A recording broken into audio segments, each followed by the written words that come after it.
जैसे मोदी जी ने मात्र 10 साल के अंदर हिंदुस्तान को एक ऐसी ऊंचाइयों पर लेके आ गए हैं, उनको हजम नहीं हो रहा है कि इतने कम समय में एक मामूली लीडर वहां इतनी कम समय में एक हाई ऊंचाइयों पर ले जाएगा। अब वो लोग क्या कर रहे हैं, इस तरह की कोशिश कर रहे हैं कि हिंदुस्तान में किस तरीके से मोदी को ग्राफ नीचे गिराया जाए, मोदी का ग्राफ। और ये किसान ना है, ये भारत तोड़ो वाले ही, ये भारत तोड़ो वाले किसान ना है।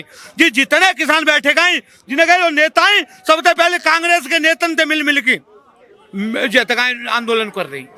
अगर जिन्होंने मालूम है कि आज की डेट में कछू ना आ सकती, क्योंकि अब चुनाव की तरफ बढ़ गए। 20 दिन आज चुनाव की घोषणा आ जाए, 20 दिन बाद। बताइए, जिस तरीके से यूसीसी को लेकर बवाल हुआ, अब किसान आंदोलन, किसानों को लेकर बवाल हो रहा है, कैसे आएंगे फिर, कैसे जीत पाएंगे 24 में? जी मात्र देश विरोधी, मोदी विरोध के चक्कर में ये देश विरोध पे उतरे आप बताइए, देश विरोध पे उतरे आप बताइए। अब देखो कितना बढ़िया काम हो। देखिए, भारतीय जनता पार्टी के लॉ मंत्री राम मंदिर के पक्ष में खड़े होते हैं, और कांग्रेस का लॉ मंत्री कपिल सिब्बल जाके ले खड़ा हो तो लोकसभा में क्या नाम है, सुप्रीम कोर्ट में कि राम मंदिर न बने।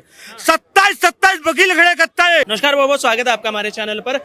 2024 के चुनाव से पहले लगातार जिस तरीके से देश का माहौल बनता जा रहा है, वो कहीं ना कहीं सवाल खड़ा कर देता है कि क्या प्रधानमंत्री मोदी का जो ग्राफ है वो नीचे गिराने की कोशिश की जा रही है। किसान आंदोलन लगातार उग्र होता जा रहा है। जनता की राय क्या है, जान लेते हैं। कनॉट प्लेस आ चुके हैं सर। 24 में चुनाव होने वाले हैं, उससे पहले घटनाएं अब सामने आने लगी। हल्द्वानी में कुछ वक्त पहले दंगे हुए थे, और अब जो किसान आंदोलन किया जा रहा है, कैसे देखते हैं उसको?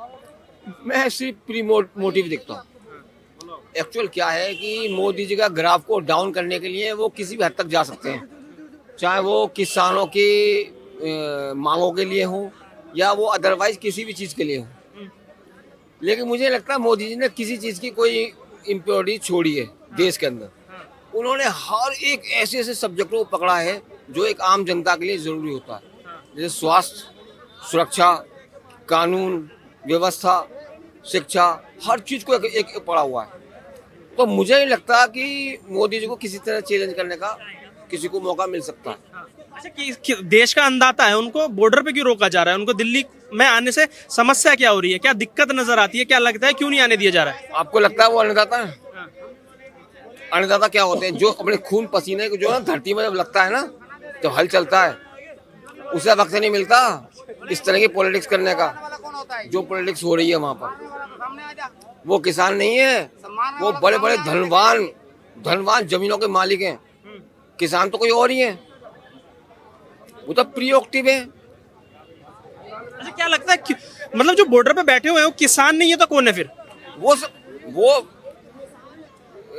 ऐसे लोग हैं जो हिंदुस्तान को मतलब नीचे लाने की कोशिश करते हैं।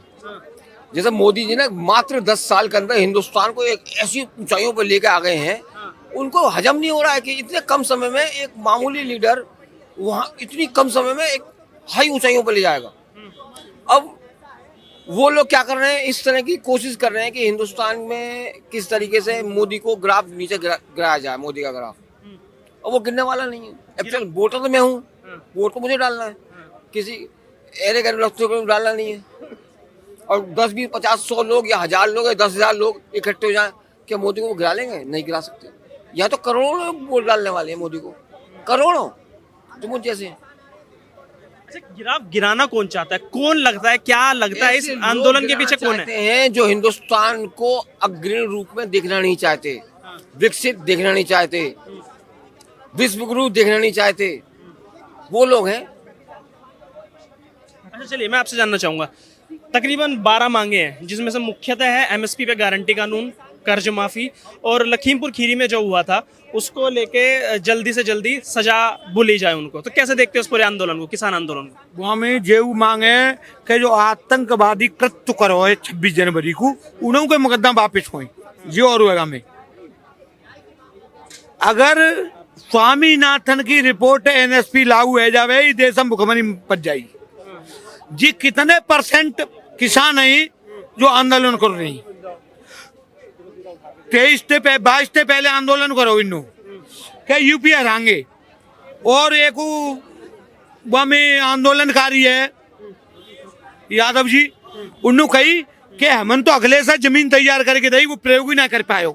तो ऐसी जी कांग्रेस के लिए जमीन तैयार करवे भाई नेताएं कह दे किसान है, ये किसान ना था ही किसान जिनमें कितनों जाके जांच कर ले जाएगा 50 बीघा ते खेत ते कम मालो जी कितों किसान हुए जहाँ पे 50 बीघा खेत हो वो अपने ट्रैक्टर मोनी बाहर करवाओ खेत में जोतते हुए जिनको लड़ाई के लिए मोनी बाहर करवा के ला रही ट्रैक्टर है अलग अलग तो लड़ाई के लिए बना के ला रहे कि उन्होंने क्या नाम है पुलिस बैरिकेड तोड़े और दिल्ली में नाम आए वो 26 जनवरी की कानून व्यवस्था के आधार पे दिल्ली में नया मंदिर है कानून व्यवस्था खराब होती है और ये किसान ना है ये भारत तोड़ो वाले ही ये भारत तोड़ो वाले किसान ना है जी जितने किसान बैठे गए जिन्हें कहे नेता है सबसे पहले कांग्रेस के नेतन से मिल के आंदोलन कर रही अगर जिन्होंने मालूम है आज की डेट में कछू ना आ सकती क्योंकि अब चुनाव की तरफ बढ़ गए 20 दिन आज चुनाव की घोषणा आ जाए 20 दिन बाद।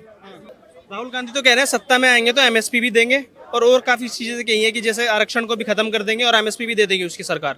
जो वहां को बाबा कमरे में ना खुद को ग्वार निकाल लावे तो ना दे सकत तू तो ना दे सकत बाबा और दादी दोनों निकाल लावे तो ना दे सकता एमएसपी नहीं दे सकता एनएसपी को मतों जी समझ लो है भूखमरी पच जाए देश में देखो जब 4 महीना में गेहूं होता है 4 महीना में गेहूं तैयार होता है 10,000 तय करके 40,000 रुपया तो मजदूरी है जाइए भैया खेत पे की जो स्वामीनाथन ने रिपोर्ट कहते हैं और गेहूं कितना को पैदा है अगर 4,000 2,000 में खरीदो जाए तो 40,000 तो 40,000 तो है मजदूरी चली गई एनएसपी के हिसाब से नहीं होगा ऐसा। अच्छा नहीं होगी और जो किसान भूखा मर रहा है वो कह रहे हैं किसान की जो फसल है वो बहुत कम दामों पे बेची जा रही है कोड़ियों के भाव में खरीदी जाती है और सरकार उसको लाखों में बेचती है हजारों में बेचती है।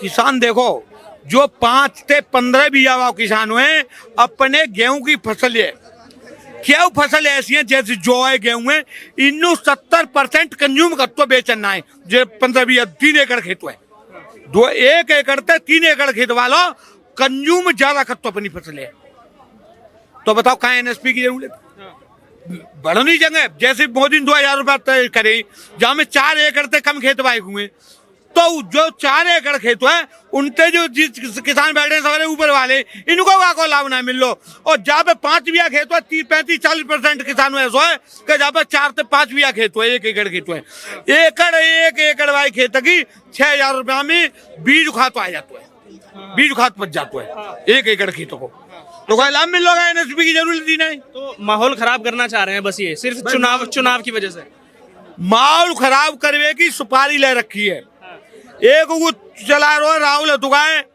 भारत तोड़ो यात्रा है और फिर कहे तो न्याय यात्रा है बंगाल में लड़की ने साथ महिला ने साथ कहा है माँ की आंखें में पट्टी बन रही है की तरह खानदानी की तरह परंतु हाथ से में बहन भैया दो चुनाव के लिए पहुंच जाएंगे बंगाल बना हुआ उन जगह बंगाल में जाके कार्यकर्ता मारे गए कांग्रेस से पिलाने के चुनाव में पर एक केंद्र नेतृत्व की तरफ से ट्वीट ना हुए एक ट्वीट नहीं हुआ। बताइए जिस तरीके से यूसीसी को लेकर बवाल हुआ अब किसान आंदोलन किसानों को लेकर बवाल हो रहा है कैसे आएंगे फिर कैसे जीत पाएंगे 24 में जी मात्र देश विरोधी मोदी विरोध के चक्कर में जी देश विरोध पे उतरे आप बताइए देश विरोध पे उतरे आप बताइए अब देखो कितना बढ़िया काम हो मोदी जैसा प्रधानमंत्री कांग्रेस नेता के मंदिर का उद्घाटन करने जा रहा है और कांग्रेस ने कोई का चूतर पर लात मार के बाहर कर दी कि तू मंदिर नहीं बनाएगा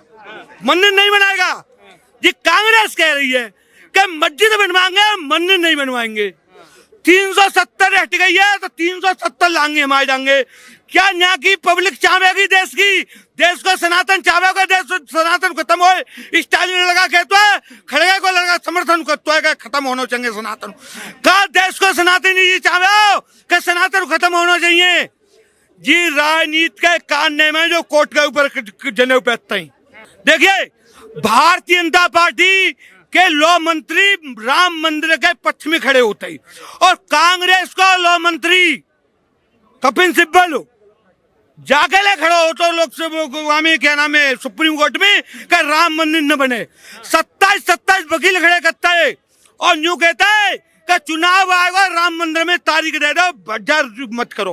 एक मिनट। सबसे ज्यादा राजनीति अगर मंदिर पे करिए मुसलमान डर पाए तो इन्नू डर पाए कांग्रेस नहीं।